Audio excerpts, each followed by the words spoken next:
రామసేతు నిర్మించే మొదటి రోజు ఏమైందో మీకు తెలుసా? రామసేతు నిర్మించే రోజు ఇక్కడ ఒక శివలింగాన్ని నిర్మిద్దాం, శివయ్య అనుగ్రహం ఉంటే జరగని పని అంటూ ఉండదని రామయ్య తండ్రి అనుకుంటారు. అది విన్న హనుమ, ఎందుకు, నేను వెళ్లి తీసుకువస్తాను, ఎక్కడి నుంచి తేవాలో చెప్పండి అని అంటారు. అది విన్న రాముడు హనుమంతుడి గర్వాన్ని ఎలాగైనా నశింప చెయ్యాలి అని, సరే హనుమ, రేపు వెళ్లి సూర్యాస్తమయం కల్లా శివలింగం కాశీ నుంచి తేవాలి అని చెప్తాడు. అక్కడ ఒక లింగాన్ని చూసి దాన్ని తీసుకొద్దామని పెకలిస్తాడు.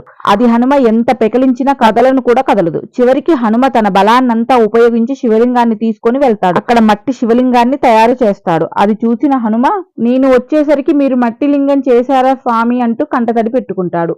హనుమ గర్వాన్ని తగ్గించాలనుకున్న శ్రీరాముడు, హనుమ, దానికి బాధపడాలా, నువ్వు వచ్చేసరికి ఆలస్యం అయింది, అందుకే ఈ లింగాన్ని తయారు చేశాను. ఇప్పుడు నువ్వు వచ్చావు కదా, ఈ లింగాన్ని తీసి అదే స్థానంలో నువ్వు తెచ్చిన లింగాన్ని పెట్టు అని చెబుతాడు. హనుమ ఆనందించి ఆ లింగాన్ని తీయడానికి ప్రయత్నిస్తాడు. హనుమ అసలు ఆ లింగాన్ని కదలనైనా కదిలించలేడు. అప్పుడు తన తోకని లింగానికి కట్టి మరీ ప్రయత్నిస్తాడు. ఇలా చేసినా ఆ లింగం కదలదు. అప్పుడు హనుమ అనుకుంటాడు, ఆ రామయ్య స్వయంగా చేసిన లింగాన్ని ఎవరైనా చెడగొట్టగలరా, నేను ఎంత పొరపాటు చేశాను అని తనలో తాను అనుకొని తనలో ఉన్న గర్వం తొలగిపోయి రామునికి క్షమాపణ చెప్పి శివలింగానికి అభిషేకం చేస్తారు. రాముడు అంటే ఇష్టమైన వాళ్ళు జై శ్రీరామ్ అని కామెంట్ చేయండి. నా వీడియో కనుక మీకు నచ్చితే లైక్ చేయండి, షేర్ చేయండి, కామెంట్ పెట్టండి, సబ్స్క్రైబ్ చేయండి ప్లీజ్ ఫ్రెండ్స్.